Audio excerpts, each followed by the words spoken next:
Welcome to Arjuna Government Exams Quiz. Today's current affairs. Let's begin. Arjuna सरकारी परीक्षा quiz में आपका स्वागत है। आज की करंट अफेयर्स। चलिए शुरू करते हैं। Question 1. Which of the following is considered a negative symptom of schizophrenia? निम्नलिखित में से किसे सिजोफ्रेनिया का एक नकारात्मक लक्षण माना जाता है?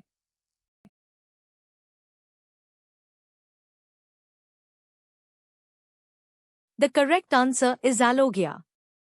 Alogia, poverty of speech, is a negative symptom of schizophrenia, while delusions and hallucinations are positive symptoms. सही उत्तर है अलोगिया। अलोगिया, वाणी का अभाव, सिजोफ्रेनिया का एक नकारात्मक लक्षण है, जबकि प्रलाप और मतिभ्रम सकारात्मक लक्षण है। Question 2. According to DSM-5 criteria, a diagnosis of major depressive disorder requires the presence of at least how many symptoms, including depressed mood or anhedonia, for at least 2 weeks? DSM-5 मानदंडों के अनुसार प्रमुख अवसादग्रस्तता विकार के निदान के लिए कम से कम 2 सप्ताह तक कितने लक्षणों, अवसादग्रस्त मनोदशा या एनहेडोनिया सहित, की उपस्थिति की आवश्यकता होती है?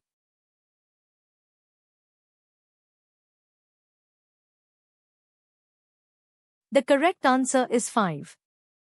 According to DSM-5, a diagnosis of major depressive disorder requires 5 or more symptoms for at least 2 weeks, including depressed mood or anhedonia. सही उत्तर है 5. DSM-5 के अनुसार प्रमुख अवसादग्रस्तता विकार के निदान के लिए कम से कम 2 सप्ताह तक 5 या अधिक लक्षणों की आवश्यकता होती है, जिसमें उदास मनोदशा या एनहेडोनिया शामिल होना अनिवार्य है। Question 3. Which of the following is generally considered the first-line mood stabilizer for the acute treatment of mania in bipolar I disorder? Bipolar I विकार में उन्माद के तीव्र उपचार के लिए आमतौर पर निम्नलिखित में से किसे पहली पंक्ति का मूड स्टेबलाइजर माना जाता है?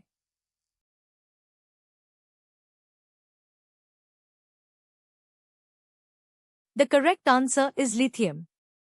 Lithium is an established first-line mood stabilizer for acute mania in bipolar I disorder. सही उत्तर है लिथियम। लिथियम बाइपोलर आई विकार में तीव्र उन्माद के लिए एक स्थापित पहली पंक्ति का मूड स्टेबलाइजर है। Question 4. A patient presenting with recurrent, unexpected panic attacks, accompanied by symptoms such as palpitations, sweating, trembling, and fear of losing control, is most likely suffering from which of the following? एक रोगी जो बार-बार अप्रत्याशित panic attack के साथ-साथ धड़कन, पसीना, कंपी और नियंत्रण खोने के डर जैसे लक्षणों के साथ आता है, उसे निम्नलिखित में से किससे पीड़ित होने की सबसे अधिक संभावना है?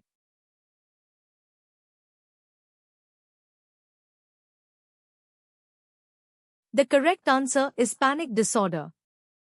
Recurrent unexpected panic attacks are the hallmark of panic disorder. सही उत्तर है पैनिक विकार। बार-बार अप्रत्याशित पैनिक अटैक पैनिक विकार की पहचान है। Question 5. What is the immediate pharmacological intervention for reversing an acute opioid overdose? तीव्र ओपियोइड ओवरडोज को उलटने के लिए तत्काल औषधीय हस्तक्षेप क्या है?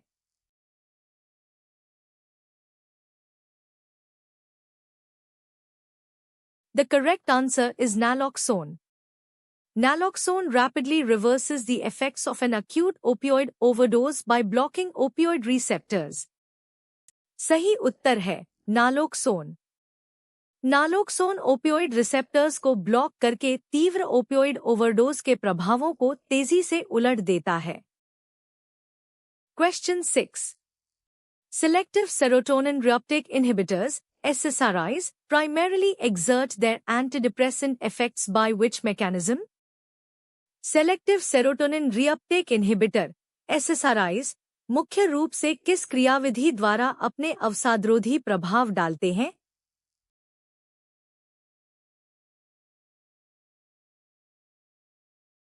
The correct answer is increasing serotonin availability in the synaptic cleft. SSRIs increase the availability of serotonin in the synaptic cleft by inhibiting its reuptake, leading to antidepressant effects. सही उत्तर है सिनैप्टिक फांक में सेरोटोनिन की उपलब्धता बढ़ाना। SSRI synaptic फांक में serotonin के रिअपटेक को रोककर इसकी उपलब्धता बढ़ाते हैं, जिससे अवसादरोधी प्रभाव उत्पन्न होता है। Question 7. Which atypical antipsychotic is most commonly associated with a significant risk of agranulocytosis, requiring regular blood monitoring? कौन सा एटिपिकल एंटीसाइकोटिक एग्रानुलोसाइटोसिस के महत्वपूर्ण जोखिम से सबसे अधिक जुड़ा हुआ है, जिसके लिए नियमित रक्त निगरानी की आवश्यकता होती है?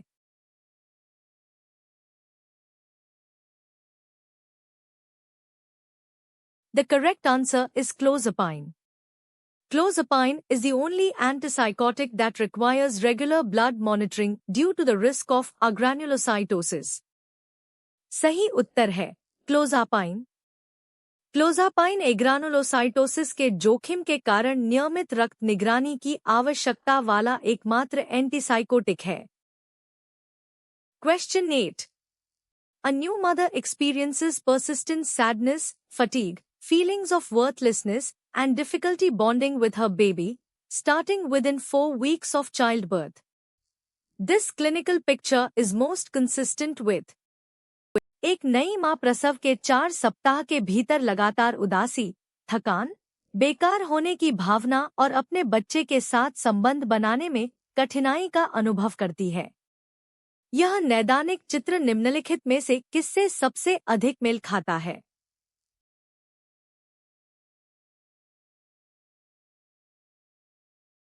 The correct answer is major depressive disorder with peripartum onset. Symptoms of depression starting within 4 weeks of childbirth indicate major depressive disorder with peripartum onset. सही उत्तर है पेरिपार्टम ऑनसेट के साथ प्रमुख अवसादग्रस्तता विकार। प्रसव के बाद 4 सप्ताह के भीतर शुरू होने वाले अवसाद के लक्षण पेरिपार्टम ऑनसेट के साथ प्रमुख अवसादग्रस्तता विकार का संकेत देते हैं। Question 9. Which characteristic differentiates a hypomanic episode from a manic episode in bipolar disorder? Bipolar विकार में हाइपोमेनिक एपिसोड को मैनिक एपिसोड से कौन सी विशेषता अलग करती है?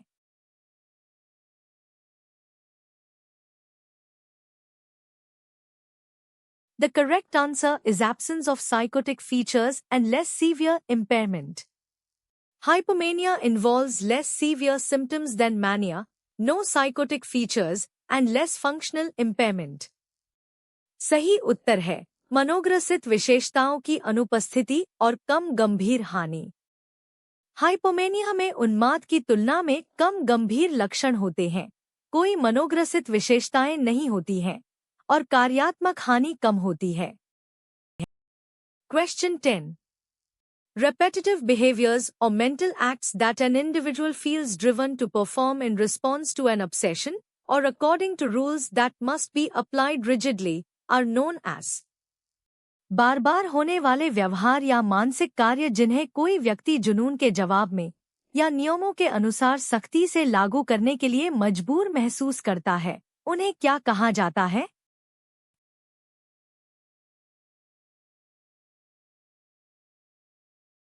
The correct answer is compulsions.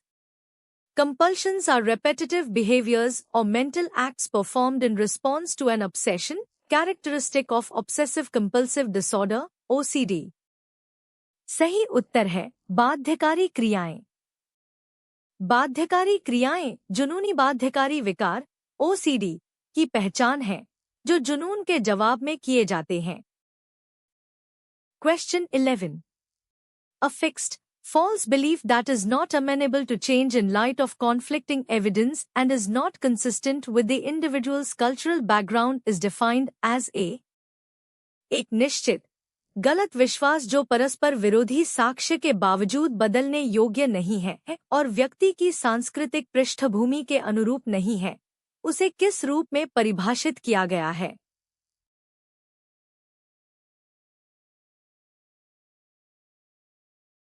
The correct answer is delusion. A delusion is a fixed, false belief that is not based in reality and is contrary to the individual's cultural context. सही उत्तर है प्रलाप। प्रलाप एक निश्चित, गलत विश्वास है जो वास्तविकता पर आधारित नहीं होता और व्यक्ति के सांस्कृतिक संदर्भ के विपरीत होता है। Question 12. Electroconvulsive therapy, ECT, is generally considered a highly effective treatment for severe depression, especially when associated with which of the following features? Electroconvulsive therapy, ECT, को आमतौर पर गंभीर अवसाद के लिए एक अत्यधिक प्रभावी उपचार माना जाता है, खासकर जब यह निम्नलिखित में से किस विशेषता से जुड़ा हो?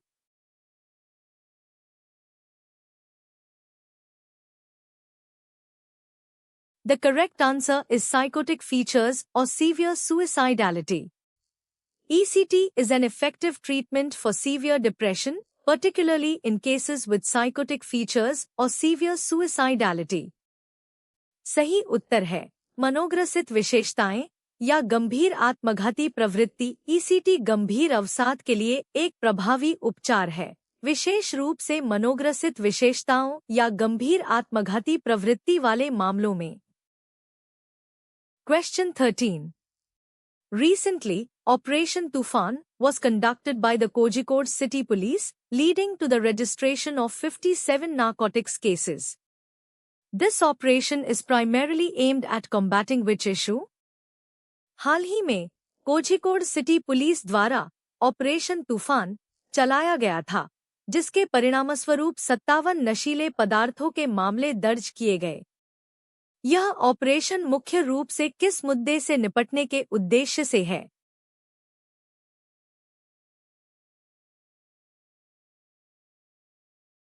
The correct answer is substance abuse and drug trafficking. Operation Tufan aimed to combat substance abuse and drug trafficking in Kozhikode.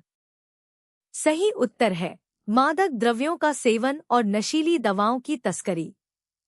Operation तूफान का उद्देश्य कोझिकोड में मादक द्रव्यों के सेवन और नशीली दवाओं की तस्करी से लड़ना था। Question 14. According to recent expert discussions, what is the generally accepted role of artificial intelligence, AI, in modern medical practice? हाल की विशेषज्ञ चर्चाओं के अनुसार आधुनिक चिकित्सा पद्धति में आर्टिफिशियल इंटेलिजेंस, AI, की आम तौर पर स्वीकृत भूमिका क्या है?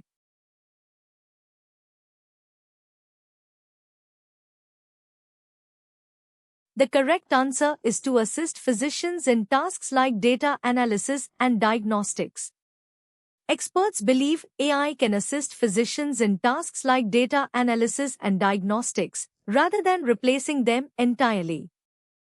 सही उत्तर है डेटा विश्लेषण और निदान जैसे कार्यों में चिकित्सकों की सहायता करना। विशेषज्ञों का मानना है कि AI चिकित्सकों को डेटा विश्लेषण और निदान जैसे कार्यों में सहायता कर सकता है, लेकिन उन्हें पूरी तरह से प्रतिस्थापित नहीं कर सकता। Question 15. Recent calls from physicians advocate for the revival of the family doctor system.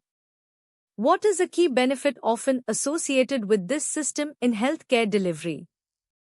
चिकित्सकों की हालिया मांगे पारिवारिक चिकित्सक प्रणाली को पुनर्जीवित करने की वकालत करती है। स्वास्थ्य सेवा वितरण में इस प्रणाली से अक्सर जुड़ा एक प्रमुख लाभ क्या है?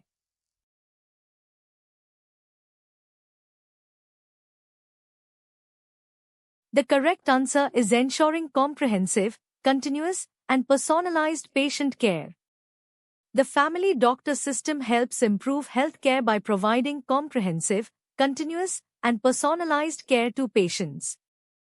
सही उत्तर है व्यापक, निरंतर और व्यक्तिगत रोगी देखभाल सुनिश्चित करना। पारिवारिक चिकित्सक प्रणाली रोगियों को व्यापक, निरंतर और व्यक्तिगत देखभाल प्रदान करके स्वास्थ्य सेवा को बेहतर बनाने में मदद करती है। Thanks for watching. Subscribe to Arjuna Government Exams Quiz for a new quiz every day. देखने के लिए धन्यवाद। हर दिन नई क्विज के लिए अर्जुना सरकारी परीक्षा क्विज को सब्सक्राइब करें।